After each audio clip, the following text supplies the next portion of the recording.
Et shalom, shalom, bonjour à tout le monde. Bonjour à toute la famille de Bethel. Bonjour aux frères et sœurs. Bonjour à vous tous, les fidèles au rendez-vous de ce dimanche matin. Je veux saluer tout d'abord Chilov Eliassin Modélis qui est monté de très tôt ce matin. Chilov Eliassin, bonjour ma femme, bonjour ma fille, bonjour à tout le monde. Bonjour au pasteur Davlo Fersius qui très tôt ce matin est monté aussi.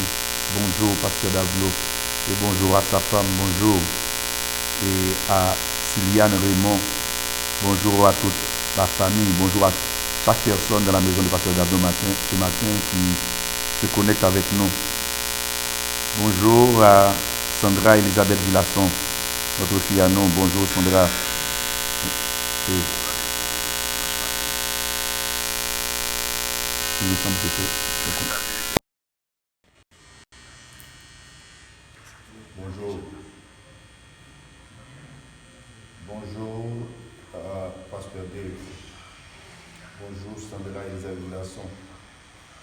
Bonjour, Charmel Sanon. Notre fille à nous, bonjour.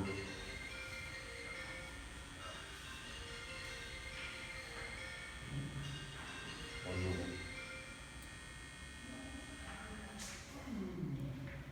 Que la paix et la grâce de Dieu soient avec vous. C'est ici la journée que l'Éternel a fait. Qu'elle soit pour nous un sujet d'allégresse et de joie. Bonjour à ma fille Festana. Je te salue ma fille chérie Festana. Bon dimanche à toi aujourd'hui et bonne semaine. Bonjour. Nous bénissons le nom du Seigneur. Nous louons le nom du Seigneur parce qu'il nous a donné encore un dimanche matin. Nous bénissons son nom parce qu'il nous a créés pour sa gloire. Bonjour. Bonjour à tous ceux qui vont se connecter avec nous ce matin. Allez rapidement parce que nous n'allons pas passer trop de temps aujourd'hui à cause du problème de l'énergie. À cause du problème de l'énergie, nous n'allons pas passer beaucoup de temps. Il faut vous connecter rapidement parce que le sujet ce matin est tellement important et nous aimerions que tout chacun puisse en jouir de chaque minute, chaque seconde que nous allons parler ce matin. Nous saluons tout le monde, Bethel, Maison de la Grâce. Nous saluons tout le monde qui est dans sa bataille. Nous saluons tout Jack Cromwell, Jack Kounes Anset, Jack Yves, Étienne, Jack John Desamont. Nous saluons également et notre fille Dave Sterling Renard. Nous saluons Galant Snarifa, Galant Luni. Nous saluons également Lizara. Nous saluons chaque monde matin qui prend matin pour capable monter sur le bateau avec nous, monter dans la fusée ça avec nous, nous allons voler haut dans le ciel pour nous parler de la parole de Dieu. Nous saluons tout le monde qui attend nous dans le pays étranger. Nous saluons la soeur Evelyne Férimont qui est à Santo Domingo. Nous saluons également les gens qui nous regardent du côté du Chili, au Brésil, de l'Afrique. Nous saluons que bon Dieu bénisse nous matin. Et nous n'allons pas passer beaucoup de temps ce matin à saluer les gens à cause du problème de l'énergie. Et si toutefois que la transmission serait interrompue, afin que nous ayons fini de parler de ce sujet ce matin qui est vraiment important. Et c'est comment jouir de la présence de Dieu. Comment jouir de la présence de Dieu. Et vous qui êtes avec nous ce matin, vous dites Amen parce que c'est avec votre appui là que Dieu va nous inspirer pour pouvoir ce matin communiquer avec vous les belles promesses de Dieu et les réalisations de Dieu et comment des gens ont pu jouir de la présence de Dieu, quelle a été et leur consigne, pourquoi elles ont pu réussir et d'autres échouent. Et la présence de Dieu est primordiale pour tous ceux qui croient en Jésus et qui veulent vivre chaque jour d'une manière saine dans l'accomplissement des promesses de Dieu. La promesse de Dieu, mais sa présence, il y a la promesse de Dieu, mais il y a sa présence constante qui peut nous aider à accomplir ses promesses et en jouir pleinement de sa présence.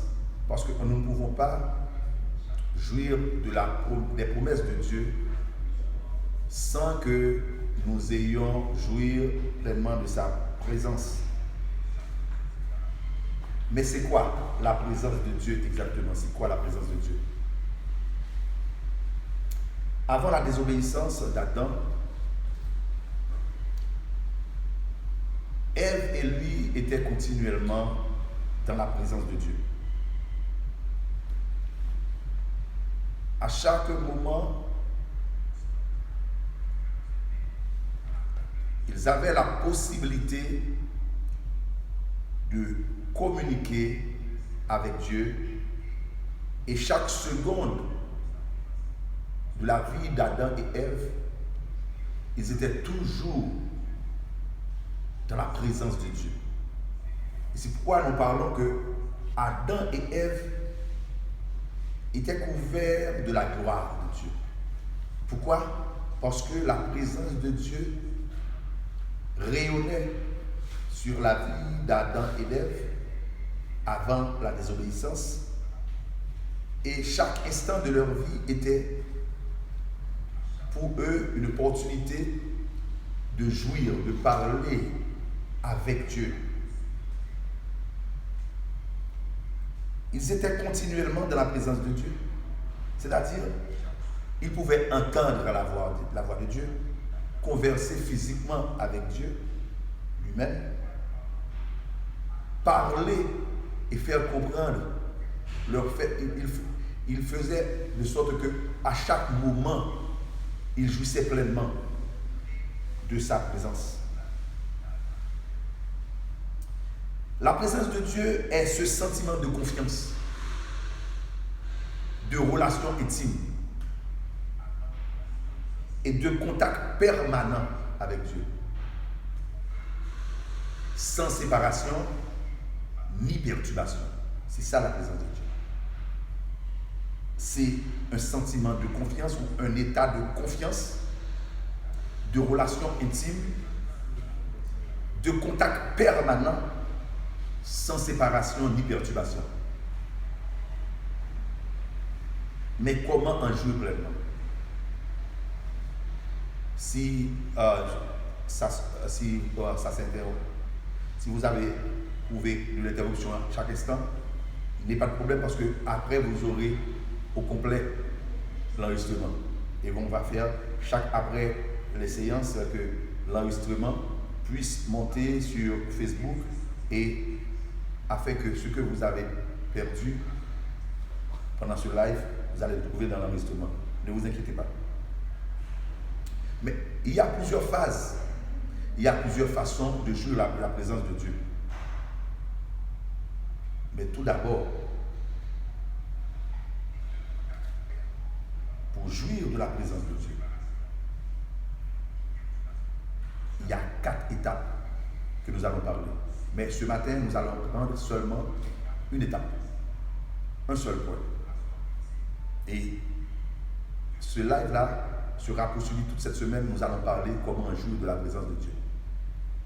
Et aujourd'hui, ce dimanche matin, nous allons prendre le premier point. Nous allons parler de ce premier point. Parce que c'est tellement c'est tellement profond et j'aimerais que chaque personne puisse en jouir totalement de cette séance de formation et je ne vais pas me précipiter. Il n'y a pas de précipitation. On va parler aujourd'hui dans le premier point pour savoir comment en jouir pleinement de la présence de Dieu. Nous allons parler de ce point-là. Apprenez à avoir toujours plus faim de Dieu. Avoir la faim. Avoir plus la faim de Dieu. Avoir faim de la présence de Dieu. Pour jouir de sa présence, d'abord, il faut avoir la faim.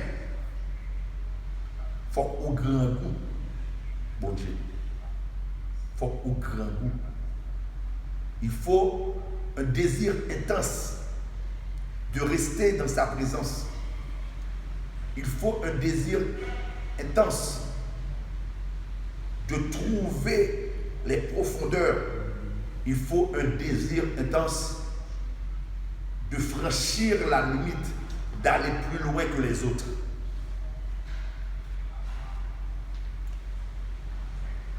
La fin de la présence de Dieu, apprenez à avoir toujours faim, beaucoup plus la fin de la présence de Dieu. Nous allons prendre l'exemple de 3 personnes dans le Nouveau Testament qui avaient une faim intense. Nous allons parler de 3 personnes dans le Nouveau Testament qui ne devaient pas en jouir de la présence de Dieu, mais à cause de leur faim pour Dieu, à cause du désir ardent, à cause de la manifestation de leur foi profonde. Ces personnes-là ont pu jouir, ils ont pu jouir de ce que les autres n'ont pas pu trouver.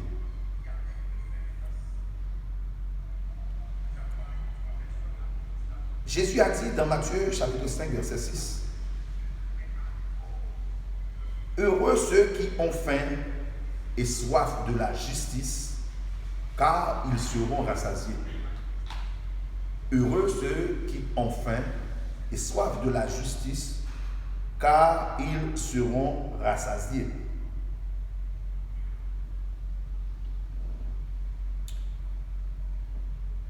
La faim de Dieu peut ouvrir la porte de l'impossible. La faim de Dieu, avoir la faim de Dieu peut ouvrir les portes de l'impossible. Ceux qui ont faim, généralement, les gens qui ont faim sont des personnes désespérées.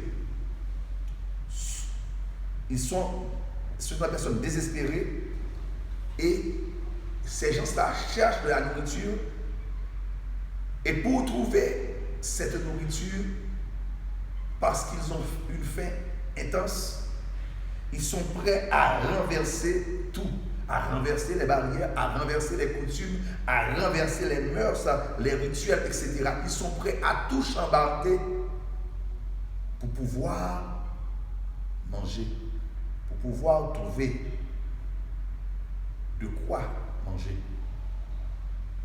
Ces gens-là n'ont pas peur de ce que les autres vont dire.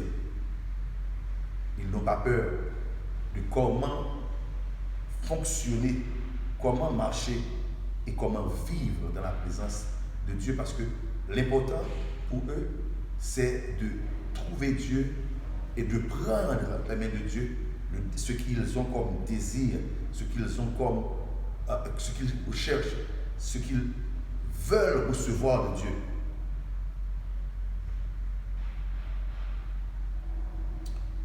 Dans Marc 7, versets 24 à 30, Jésus a rencontré une femme grecque, syrophénicienne d'origine, une femme grecque. Sa fille était possédée et tourmentée par un démon. Et pendant que cette femme avait le désir intense de trouver la guérison de sa fille, cela a manifesté en elle une faim intense de trouver la guérison pour sa fille. Et quel que soit le prix à payer, elle était prête. Quel que soit le prix. Exclue de l'alliance de Dieu pour Israël, parce que Dieu avait fait alliance à Israël, et c'était seulement le peuple d'Israël qui pouvait bénéficier de certains privilèges, qui pouvait bénéficier de certaines grâces. Cette femme-là était grecque. Elle ne faisait pas partie de ceux qui devaient jouir ou pouvaient jouir de la présence. Et cette femme était prête à payer le prix. Elle savait qu'elle ne devait pas bénéficier de cette place. Elle savait que tout le monde allait la regarder de manière drôle et bizarre parce qu'elle n'était pas dans son giron, elle ne faisait pas partie de ceux qui étaient le bienvenu dans la présence de Dieu.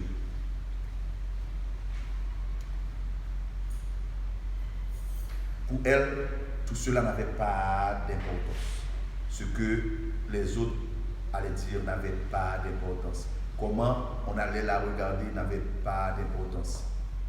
Tout était pour elle une question de trouver Jésus-Christ et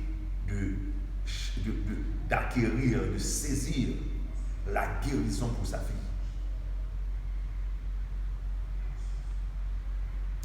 Elle était prête à tout affronter. Mais elle était même prête à affronter les paroles blessantes de Jésus. Elle était prête. Même quand Jésus voulait la décourager, elle avait tellement faim. Et cette faim a l'a préservée dans la foi. Elle avait tellement faim. Et cette faim a permis que sa foi puisse rester bien gardée, bien protégée, et que la présence de Jésus-Christ valait plus pour elle que ce que pensaient les autres et que ce que même pensait même Jésus.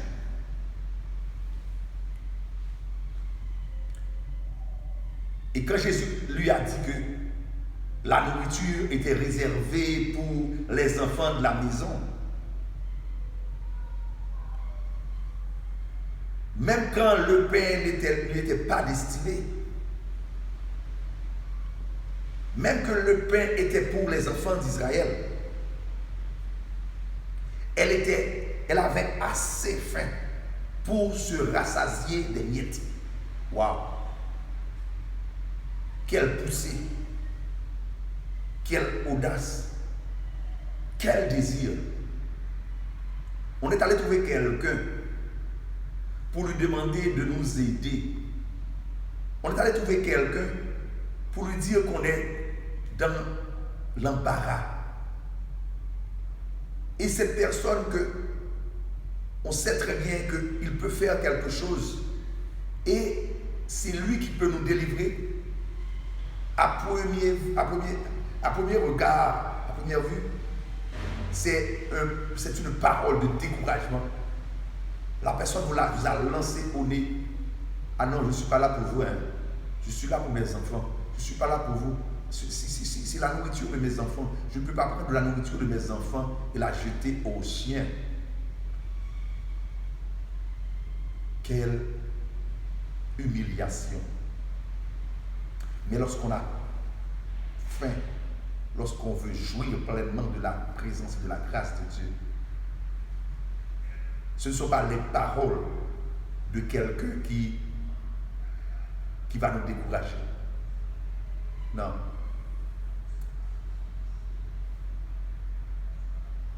Beaucoup d'enfants assis à la table n'avaient pas faim.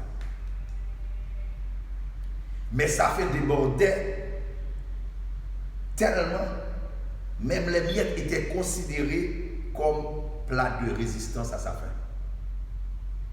Pourtant, il y avait les enfants du royaume qui étaient autour de la table, mais qui n'avaient pas ce désir intense de jouir pleinement de la présence de Jésus-Christ. Mais pour elle, les miettes étaient considérées comme plat de résistance. Les miettes étaient considérées comme son avenir. Les miettes étaient considérées comme la chose la plus importante pour elle, même quand les enfants du royaume n'avaient pas faim. Devant de tels comportements, Jésus ne pouvait que répondre à sa foi. Jésus ne pouvait que répondre à sa demande.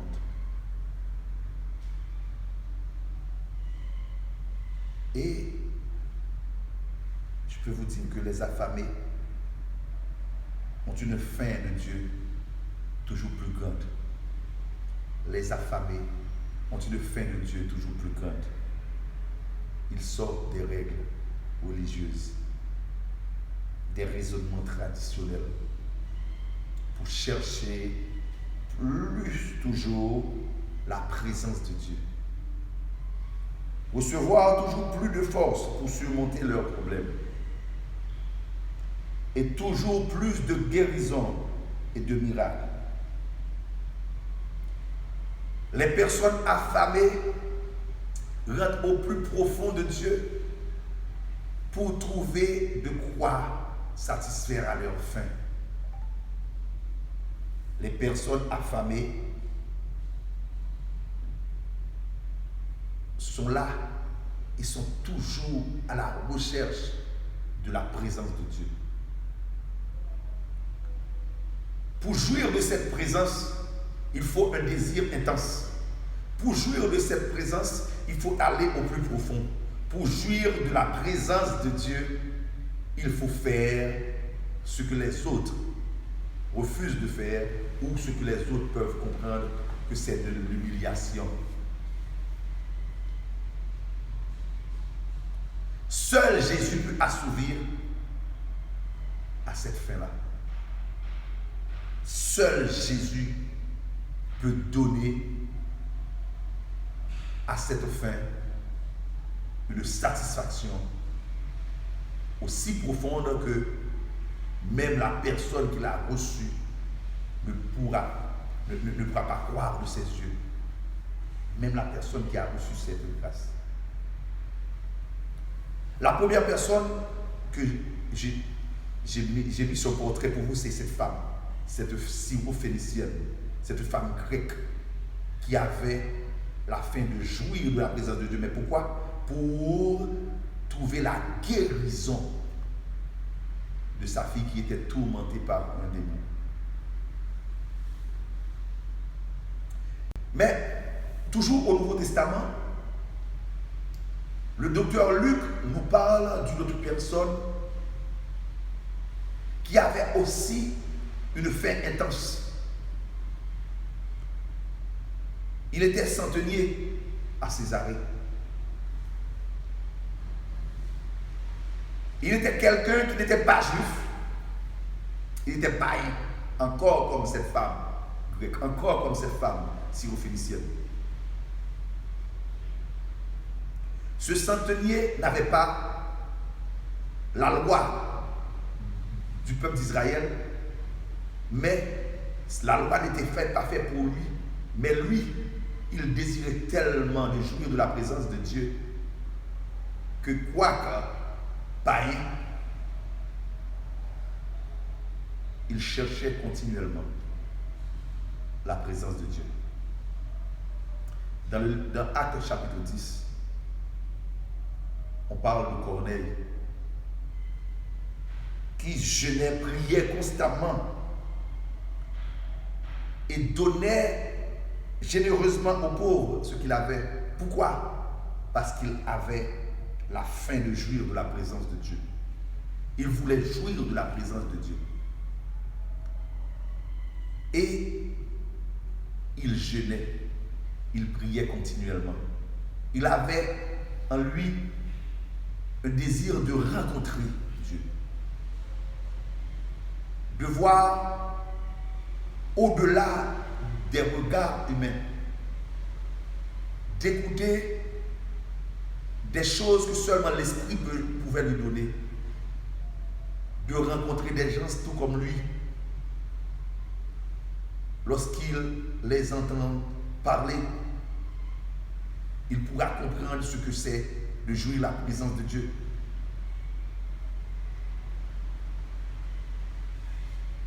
Corneille avait faim de jouir de la présence de Dieu. Et un jour, pendant qu'il priait, un ange de Dieu lui est apparu. Un ange lui est apparu et lui dit: Corneille, tes prières et tes aumônes sont montées devant Dieu et il s'en est souvenu. Regarde, frères et sœurs, regarde comment la faim de Corneille a pu déclencher la présence de Dieu, et Dieu est obligé de lui envoyer un ange pour lui dire que tu as faim, parce que tu as besoin de ma présence, parce que tout ce que tu fais, c'est pour jouir de ma présence. Malgré que tu as des moyens, tu as de l'argent, tu peux vivre normalement, heureusement sur terre, mais tu vois qu'il te manque quelque chose, jouir de ma présence. Ce que tu fais, tu pries, tu jeûnes tout le temps, et ce que je te donne comme bien, ce que je te donne comme richesse, tu les partages aux pauvres. Pourquoi? Parce que tu veux jouir de ma présence. Celui qui veut jouir de la présence de Dieu, rien de ce qu'il possède n'a d'importance que Dieu. Celui qui veut jouir pleinement de la présence de Dieu, la connaissance, comment dirais-je, la connaissance humaine n'a pas d'importance. Mais avoir la connaissance divine, c'est ce qui est beaucoup plus important pour lui. Celui qui veut jouir de la présence de Dieu, aille jusqu'au milieu des gens qui ne le connaissent pas et cherche à partager le peu de la présence qu'il a, le peu de la présence de Dieu qu'il possède, pour pouvoir lui-même retrouver en retour la pleine présence de Dieu et en jouir parfaitement. L'ange a dit à Corneille: tes prières et tes aumônes sont montées jusqu'à Dieu et il s'en est souvenu. Mon frère, ma soeur, est-ce que tes désirs de rencontrer Dieu, de jouir la présence de Dieu, est allé plus loin de tes possessions, de ce que tu possèdes, de ce que tu aimerais jouir de façon charnelle? Est-ce que tes désirs sont allés plus loin de ce que les autres voient? Est-ce que tes désirs de jouir la présence de Dieu est allé plus loin de ce que tu veux montrer aux gens? Est-ce que tes désirs sont allés plus loin afin que les gens de ton environnement puissent dire que lui, il cherche autre chose que ce que nous cherchons? Il est allé fouiller là où nous ne sommes pas allés. Il est allé creuser. Et il est allé prendre ce que nous ignorons. Beaucoup de ceux qui disent qu'ils veulent jouir de la présence de Dieu donnent beaucoup plus d'importance aux choses passagères. Ils donnent beaucoup plus d'importance. On voit dans leur prière les refrains, ces refrains viennent à tout bout de champ. Seigneur, donne-moi de quoi manger. Seigneur, je veux voyager. Seigneur, je veux me marier. Seigneur, je veux une maison. Seigneur, je veux un travail, je veux un boulot. Leur prière, c'est ça. Des routines de train-train quotidien. Mais si ça c'est votre prière, une personne qui possède toutes ces choses n'a aucun désir, n'a aucun besoin de prière. Une personne qui possède de l'argent, qui possède de belles maisons, qui vit avec une famille heureuse, qui possède sa femme et ses enfants, une personne que même sa carte d'identité peut lui permettre de traverser, de parcourir le monde. Une personne que seulement il tire sa pièce d'identité. Et on dit qu'il s'appelle Bill Gates. On dit qu'il s'appelle... comment il s'appelle le président là? Le président des États-Unis là? Il s'appelle Trump. Il s'appelle Emmanuel Macron. Ces personnes-là n'ont pas besoin c'est question de passeport, de visa. Ça n'a pas d'importance. Leur seul nom, c'est une identité. Et puis ces personnes-là, si c'est ça seulement qui a le désir, ces personnes-là n'ont pas besoin de Dieu.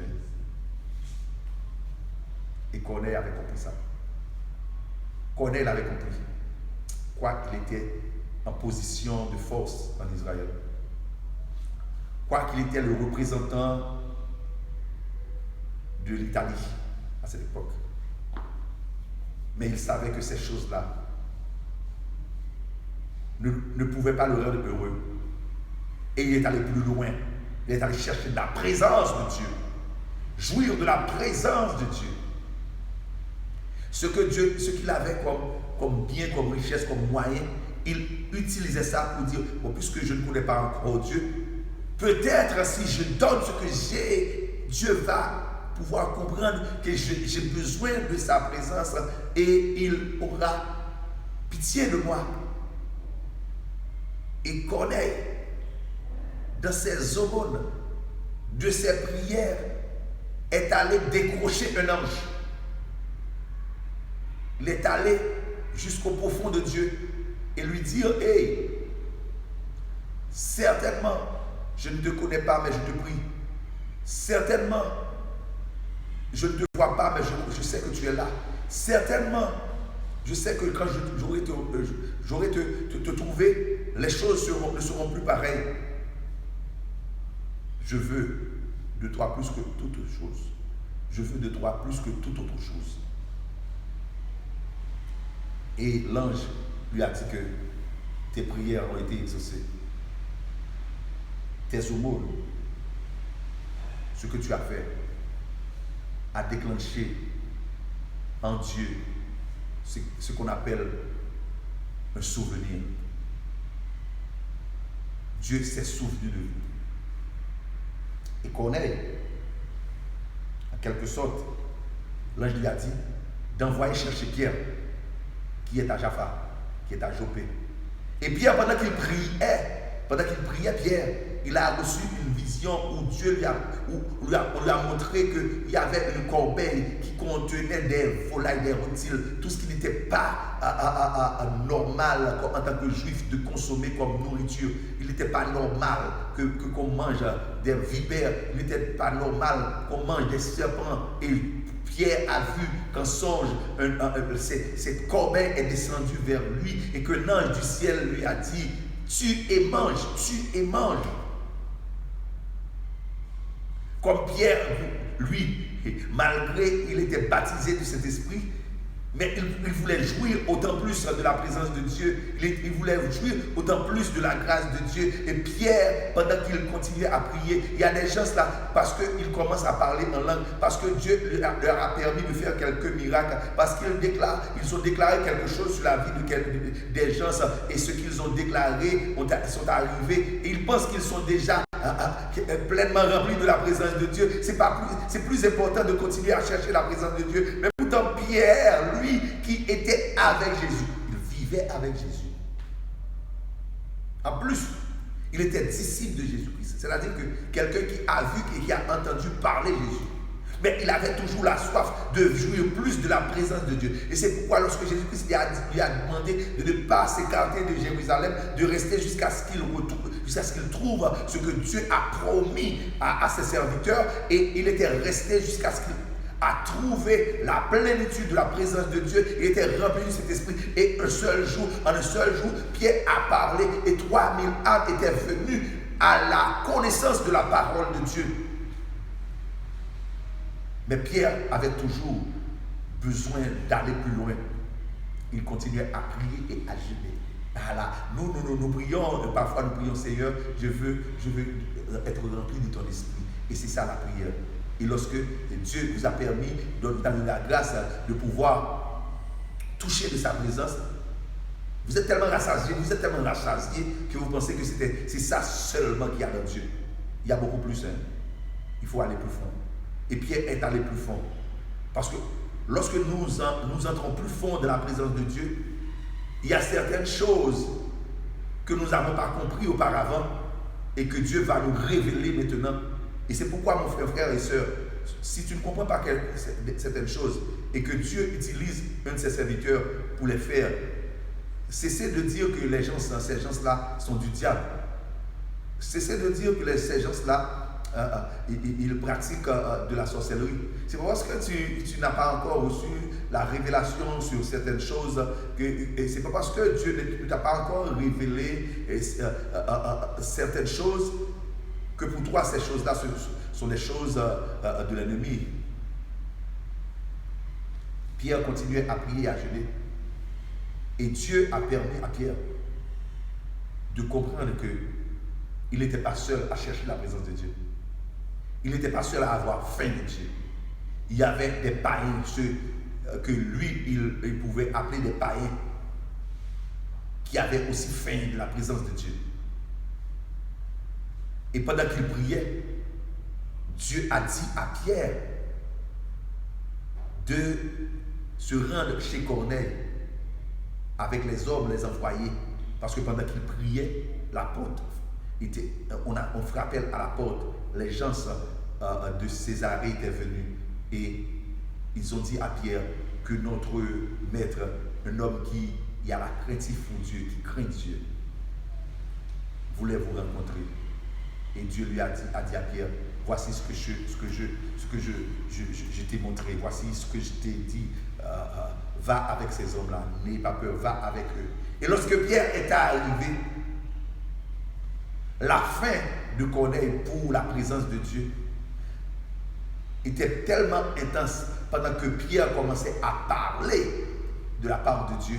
Et Corneille, le Saint-Esprit, était descendu sur tous les gens qui étaient chez Corneille. C'est-à-dire que Dieu ne fait exception de personne. Dès que la personne veut jouir pleinement de la présence de Dieu, Dieu viendra à lui. Dieu ne garde pas les gens suivant leur peuple, suivant leur race, suivant leurs coutumes, suivant leurs possibilités. Mais Dieu regarde suivant la faim qu'ils ont, suivant le désir qui les traverse, suivant ce qu'ils cherchent de plus profond en Dieu. Et parce que Corneille avait cette faim-là, pendant que Pierre parlait de la part de Dieu, le contact a été fait. Regardez mes frères et sœurs, un ange est venu parler à Corneille, mais l'ange n'a pas apporté la présence. Et l'ange était venu de la part de Dieu, mais l'ange n'a pas apporté ce que Corneille désirait.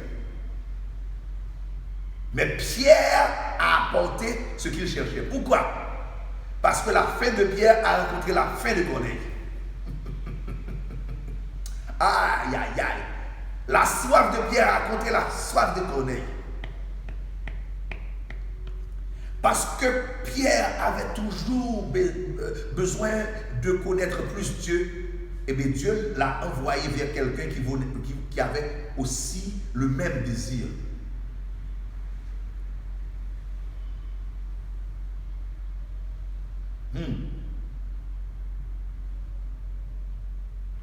Pendant que Pierre parlait, le Saint-Esprit, les gens de chez Corneille et les gens de chez lui, fut baptisé du Saint-Esprit.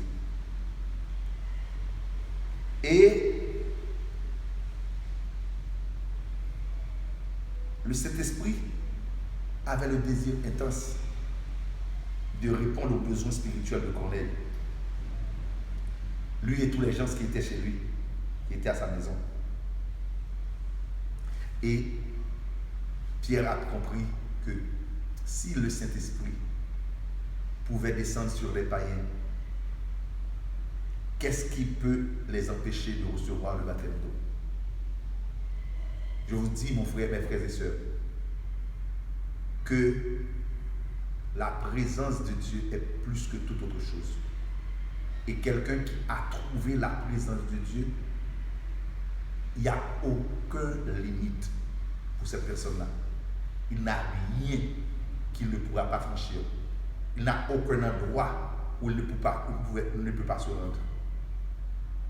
Pierre a dit que si le Saint-Esprit a rencontré la fin de ces hommes, de sorte qu'il les baptise sans le baptême d'eau.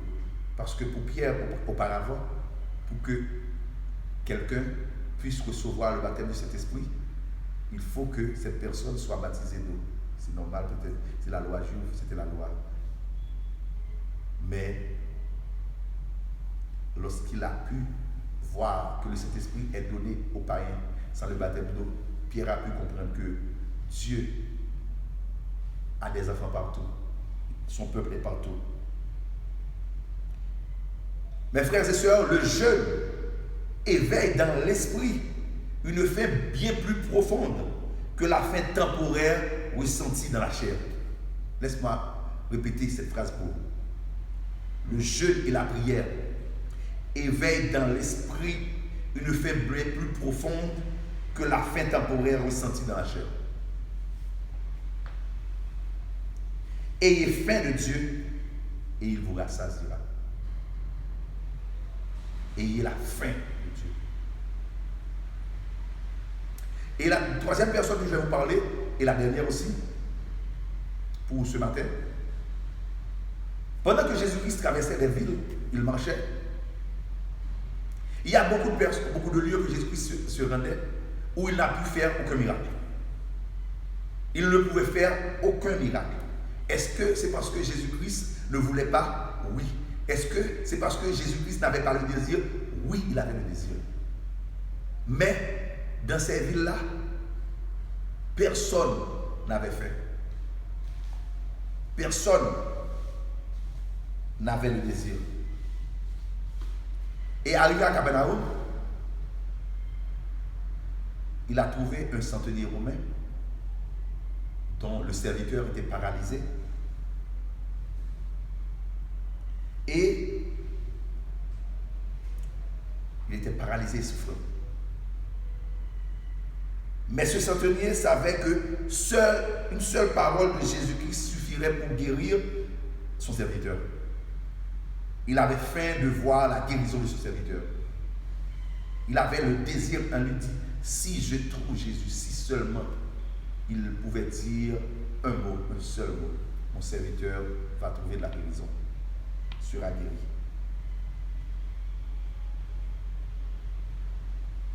Mais ce centenier, il cherchait, il avait faim. Il voulait rencontrer Jésus. Il voulait parler à Jésus du problème que son serviteur a, de la souffrance, du paralysie de son serviteur. Lorsqu'il a rencontré Jésus-Christ, Jésus-Christ avait le désir d'aller chez lui. Il a dit non, Seigneur, moi je suis chef d'une centaine de personnes. Hein. Si je dis à celui-ci, va, il va. Si je dis à l'autre, viens, il vient. Toi, tu peux seulement dire un mot. Déclenche ta parole. Envoie ta parole.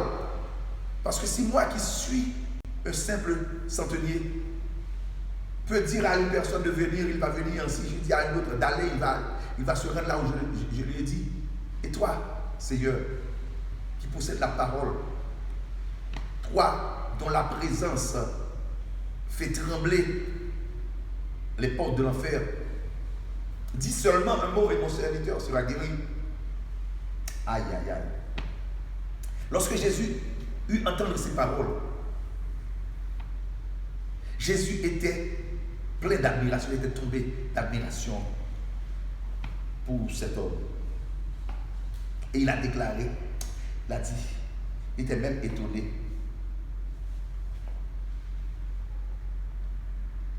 Il était étonné de voir que même pour ceux cette nourriture était destinée, n'avaient pas cette faim. Il n'avait pas trouvé une aussi grande foi, même en Israël. En d'autres termes, il y a tant de descendants d'Abraham qui n'ont pas la faim que cet homme vient d'exprimer. Les descendants d'Abraham viennent me voir, mais ils n'ont pas faim. Ils sont venus m'écouter, mais ils n'ont pas le désir de jouir de la présence de Dieu. Ils sont là autour de moi chaque jour, mais je ne vois pas le désir de jouir pleinement de ma grâce et de ma présence en eux. Je ne ressens pas ce désir. Mais cet homme qui n'est pas fils d'Abraham, il a une faim intense. Je ne peux pas lui dérober de ma présence.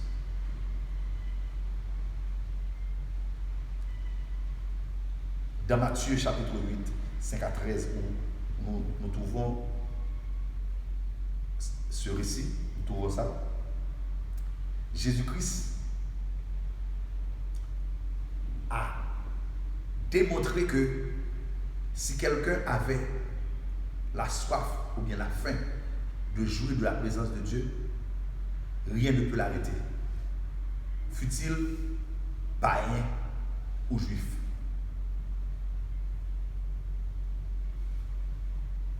Dieu nous dit ceci. Je recherche un homme, quelqu'un qui désire quelque chose. Je recherche quelqu'un qui ne va pas se contenter de faire acte de présence, mais qui va être, qui est affamé, et quelqu'un qui va être affamé pour ce que je veux déverser en lui. Dieu cherche un homme, Dieu cherche une personne ce matin, une personne qui veut aller plus loin dans sa communion avec Dieu, plus loin de sa rencontre quotidienne, plus loin de petits désirs de trouver des choses matérielles. Le premier point que j'ai traité avec vous ce matin, pour savoir comment jouir pleinement de la présence de Dieu, d'abord, il faut aller plus loin. Il faut rentrer dans une vie plus profonde. Il faut prendre de sa vie et de faire toute une vie, de sa vie personnelle, de faire de sa vie le leitmotiv de vivre continuellement dans la présence de Dieu. D'avoir une faim intense, d'avoir un désir qui sort de l'intérieur. Ce n'est pas quelque chose de superficiel, ce n'est pas quelque chose de faire voir, de dire que je suis un pasteur, de dire que je suis apôtre, je suis prophète, je suis et docteur. Se faire parler de lui, ce n'est pas ça que Dieu cherche. Pour jouir pleinement de sa présence, il faut que votre vie rencontre la vie de Dieu. Il faut que votre désir rencontre le désir de Dieu. Il faut rentrer dans le profond de Dieu. Pour jouir pleinement de la présence de Dieu, il faut faire de sa vie sa présence. Aïe. Il faut faire de la vie de Dieu en toi la présence de Dieu, la présence permanente de Dieu. Souvent de fois, nous pensons que Dieu est dans quelque chose, pourtant il n'est pas là. Souvent de fois, nous pensons que Dieu est satisfait du service que nous lui donnons. Pourtant Dieu a soif de nous rencontrer. Pourtant, Dieu a faim de nous rencontrer. Pourtant, la faim que nous devrions avoir, c'est Dieu qui l'a.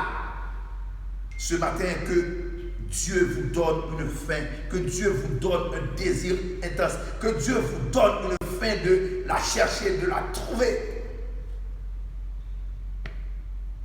Ça ne peut pas rester dans les questions de parole seulement de dire que j'ai un désir, j'aime Dieu, je veux Dieu. Non, il faut que cela aille au plus profond. Cessez de vivre Dieu dans l'apparence. La forme que tu as montre que vraiment tu sers Dieu. Mais le fond que tu présentes devant Dieu ne le satisfait pas. Le fond, au fond de toi, Dieu voit d'autres choses qui partagent ce désir. Au fond de toi, Dieu voit qu'il y a des choses qui ont beaucoup plus d'importance pour vous que le désir de jouir pleinement de sa présence. Au fond de toi, Dieu voit d'autres choses. Qu'est-ce qui t'empêche aujourd'hui de jouir pleinement de la présence de Dieu?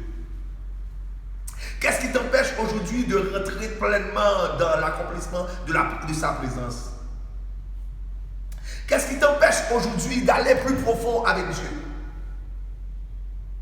Je te parle là, ma soeur, je te parle là, mon frère qui me regarde. Je te parle là en ce dimanche 10 mai.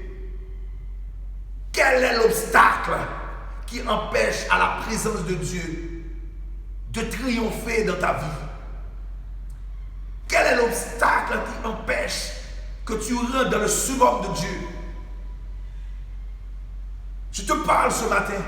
Dieu veut vivre en toi comme personne auparavant n'a pu vivre avec lui.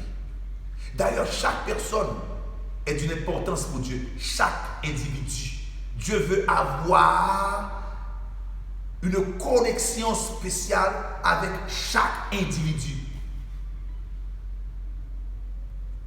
Pour jouir de cette présence, il faut cette faim intense et Dieu accomplira envers vous le désir que tu cherches.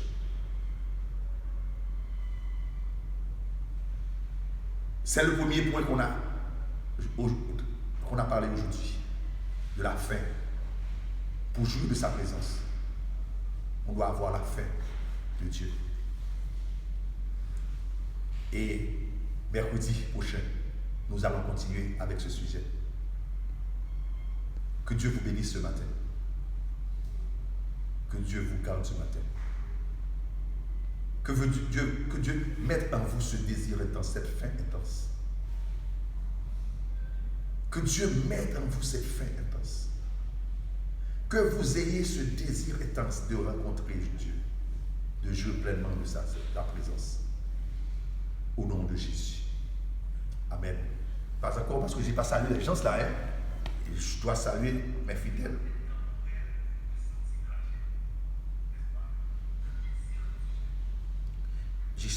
Je salue, pendant que je vais terminer là ce matin, je salue Sandra Elisabeth Villasson, Myrto Romulus, je salue les filles Teresa et comment s'appelle l'autre encore? Alissa. Je salue Sandra, je salue ma femme Shilov Elisabeth, Shilov Monelus, oh mes amis, je salue Shilov Monelus Eliassin, ma femme, je salue ma femme. Je salue mes garçons. Je salue le pasteur Davno Tersius. Je salue sa femme, Céliane Raymond, et toutes les personnes qui sont chez lui. Et un grand bonjour à Charmel Sanon, ma fille, et toutes les gens de ma maison, Monelove, Francesca, Aviol, et Marceline, Ricardi, Jackenson, et j'ai oublié notre spécialiste là en réseaux sociaux, le frère Jean Woodler. Je salue ma fille Festana. Je salue ma soeur Lydie Jean-Marie. salue, good morning à toi, sister. Je salue ma filleule, Angel, et mon neveu, Xavier. Je salue mon beau-frère, Jimmy Edmond, sa femme, ma soeur, et Fauti Jean-Marie Edmond. Et je salue mes neveux et nièces, et Vicky et Jonathan, hier qui fêtait son anniversaire. Happy birthday to you, my nephew. Happy birthday to Jonathan Edmond. I love you, my nephew. I love you. Happy birthday to you. Hier, c'était l'anniversaire de Jonathan. Je salue la sœur Antonise Petitot, ma fille, je te salue. Je salue Dimitri Hilaire. Dimitri Hilaire et sa femme, sa famille, je te salue Dimitri Hilaire. Je salue ma fille Sarah Hilaire. Je te salue ma fille chérie. Je salue le frère Julien. Que Dieu te bénisse, frère Jude. Je salue ma fille Roselaine Saint-Victor qui était avec nous. Oui, je pense que ça a été arrangé, sœur Roselaine. Je te salue ma fille. Je salue l'évangéliste Kemly Pierre. Kemly Pierre, qui nous regarde tout le temps, l'évangéliste le puissant évangéliste Kemly Pierre. Que Dieu te bénisse, mon frère. Je salue l'évangéliste Kemly Pierre. Je salue John King Rémy, mon cousin qui nous regarde, qui était avec nous depuis le Brésil. Je salue la famille Brezo. La famille Brezo, je salue et Boris Brezo, l'homme de Green Gym, et notre ami de Green Gym. Boris Brezo, un homme qui fait un travail exceptionnel, qui fait un travail colossal, qui essaie en quelque sorte de ramener les jeunes à leur réalité, de sortir les jeunes du banditisme, de la drogue, de la dépendance. Je salue Boris Brezo, je salue sa femme et je salue ses enfants. Boris, je te salue et je sais que le travail que tu fais, c'est un travail énorme et je demande à Dieu de te donner de la force et surtout qu'il te permette de rencontrer avec lui, parce que si tu trouves la soif de Dieu, si tu as soif si tu as fait rencontre la fin de Dieu, Boris, tous tes projets seront réalisés. Je salue Boris parce que Boris fait un travail énorme dans ce pays et beaucoup de personnes ne comprennent pas ce que fait Boris Brezo, mais il fait un travail exceptionnel. Je salue Monelov Laguerre, je salue Hilaire France Junior et mon garçon, mon fils. Je salue ma fille chérie, Rich Emblé Jean-Baptiste. Je salue Jean-Baptiste Wendy qui regarde aussi avec nous. Je te salue ma fille. Je salue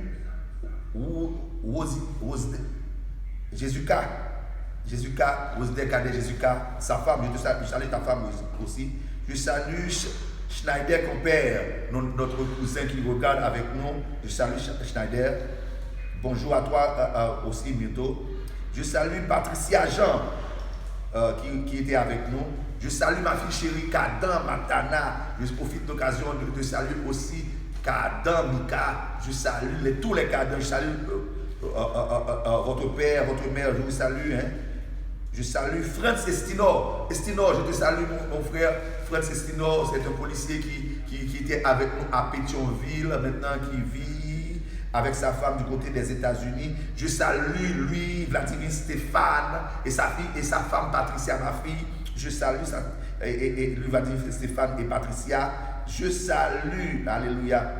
Je salue Jean Simpson Desenclos, notre cher maître, notre avocat Simpson Desenclos qui est avec nous. Je salue Simpson Desenclos, je te salue. Je salue la sœur Yvie Luna Talleyrand, la femme du pasteur, du frère Talleyrand, Volgens, un frère humble. Je salue Volgens Talleyrand et sa femme Yvie Luna. Je salue Sandra Baby Bouina, notre Sandra, ma femme Sandra Baby Bouina. Je salue Sandra Saint-Élevé, ma femme. Elle a dit qu'elle est ma femme, mais c'est dans l'esprit. Ce ne sera jamais en chair parce que j'ai une seule femme. C'est ma femme, c'est mon bien-aimé, ma chérie, c'est She Love Elia Saint-Modélus. Je salue Joseph Yamoun. Oh wow. Joseph Yamounadje. Yamounadje Joseph qui nous regarde depuis la Côte d'Ivoire. Je salue Joseph Yamounadje. Je salue Sanon Guébert, notre ingénieur de son qui nous regarde depuis du côté de Carrefour. Sanon Guébert, je te salue Sanon. Je salue, qui encore j'ai pas salué, hein? Qui encore j'ai pas salué, qui encore Pasteur Elien Macli qui est du côté de la République Dominicaine. Je salue le pasteur Elien Macli. Et oui, je salue le pasteur Elien Macli, hein, qui je n'ai pas salué encore, qui ne n'est pas salué. Alléluia. Et je salue tout le monde qui était avec nous ce matin. Que Dieu vous bénisse. Que Dieu vous garde. N'oublie pas, nous serons encore live mercredi prochain à partir de 5 heures pour continuer à parler encore comment jouir pleinement de la présence de Dieu. J'ai tant d'aimé sur vous qui nous regardez en ce moment.